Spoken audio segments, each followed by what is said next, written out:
करना अपन। ऐसा तो नहीं है कोई राजनीति में कुछ इच्छा? कोई राजनीति नहीं अपनी तो ना। नहीं, काफी साधु संत जो है ना वो राजनीति में आए हैं, तो हो सकता है कि आपके मन में भी कहीं से कोई इच्छा हो कि भाई कोई पार्टी अगर आपको ज्वाइन करवाना चाहे तो आपकी इच्छा? हम धर्म के साथ, मतलब राजनीति से अपना धर्म के साथ, फिर वो कोई भी हो। तो धर्म तो हम राजनीति में आकर के भी तो कर सकते हैं।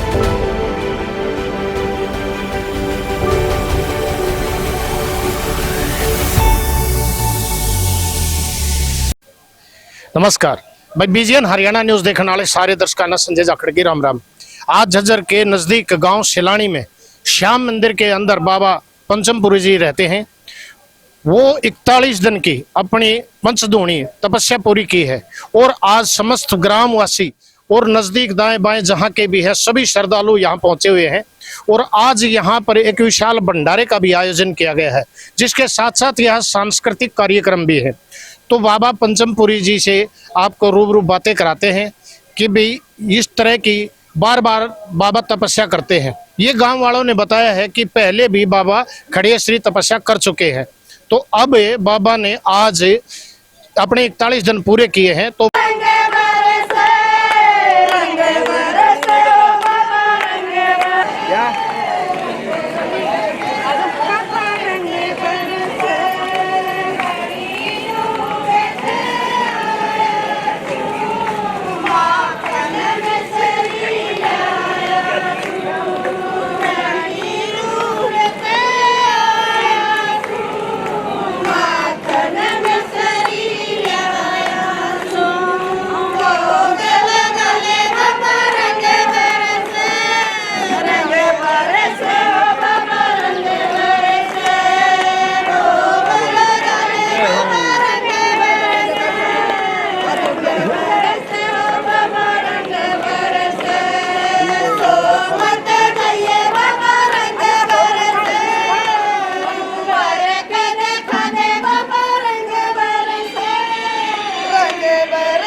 जी महाराज जी नमो नारायण। ओम नमो नारायण जी।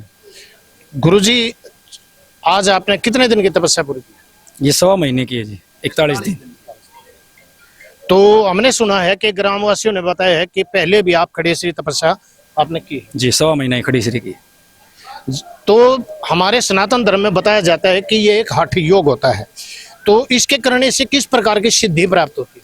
ये नगरी के भलाई के लिए, समाज की भलाई के लिए, कोई महामारी नहीं फैले या कोई ऐसे सब व्यापारी नहीं, उसके लिए तप होता है, नगरी के लिए। कुछ लोगों का कहना है कि खुद अपनी इस भक्ति लाइन को और ज्यादा गहराने के लिए इस प्रकार की तपस्या की जाती है। उन लोगों का कहने में और आपके जो बताने में कितना फर्क आप महसूस कर रहे हो? फर्क कोई नहीं, एक ही बात है सर।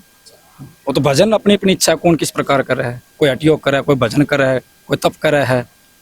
तो महाराज जी, जो पंचदूणी जो आपने की है और खड़ी श्री जो आपने की थी, इस दोनों तपस्याओं के बीच में कितना फर्क होता है? फर्क ये है जी, वो हठ योग है। एक खड़ी श्री जो तपस्या वो एक हठ योग है अपना, भाई हमको ये हठ करना है तो करना है, वो एक हठ योग में आ जाए है। ये है तपेश्वरी, जिसको तपना बोलते हैं।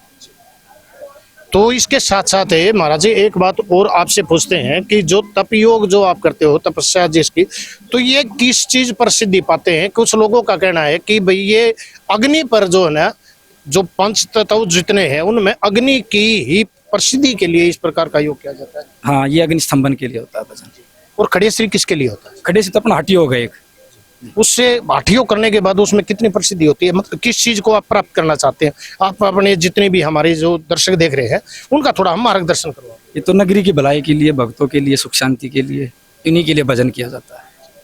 तो महाराज जी पंचधूणी के अंदर कितने उपलों से शुरू किया था ये 11 से शुरू किया था जी, और रोज के 5 बड़े हैं। मतलब पांचों में एक एक एक एक बड़ा है। हाँ, रोज 5-5 एक, पांचों में 5-5 रोज के। अच्छा, इसके साथ साथ महाराज जी एक चीज और पूछते हैं कि आज जो है हमारे हरियाणा के जो युवा हैं वो लगभग नशे की तरफ ज्यादा आकर्षित हो चुके हैं, तो उन जो युवा हैं उनको आप क्या संदेश देना चाहोगे? भाई युवा बालकर को यही संदेश है, अपना बढ़िया पढ़ाई करें, अपनी मेहनत करें। नशे पता है तो कुछ है नहीं, तो साधु महात्मा का अपने पिया अपना महात्मा भजन करे गया, बाकी गृहस्थी को तो पीना ही नहीं चाहिए। क्योंकि कुछ लोगों का है, मतलब बच्चों का ये कहना है, जैसे ये शिवरात्रि आएगी, सावन का महीना आता है, कुछ बच्चे इस प्रकार से कहते हैं कि ये भोले का प्रसाद है। इसमें कितनी सच्चाई है? नहीं, ये अपनी इच्छा है। भगवान ने तो जहर भी पिया था, फिर के खाया था भोले ने, तो ये तो अपने स्वार्थ को साथ जोड़ दिया ना भगवान को। तो एक और पूछा आपने कि इस स्थान के ऊपर आपने लगभग आए हुए कितना टाइम हो गया? 1.5 वर्ष के लगभग। 1.5 वर्ष के पहले। इससे पहले आप किस कुटिया में? सोनीपत। सोनीपत। तो एक बात और आपसे पूछते हैं कि जिस तरह से मान लिया आपने जो बाणा धारण किया है, तो आपको किस तरह से मोटिवेशनल हुआ कि भाई इस संत समाज के अंदर भी जाना चाहिए? बस गुरुकुल में पढ़ा करते, वहाँ शास्त्री कराया करते कुरुक्षेत्र, तो वहाँ से लगन हो गई थी। तो कितना समय आपको हो लिया है इस बाणे? मेरे को 8 वर्ष हो जाएंगे कम से।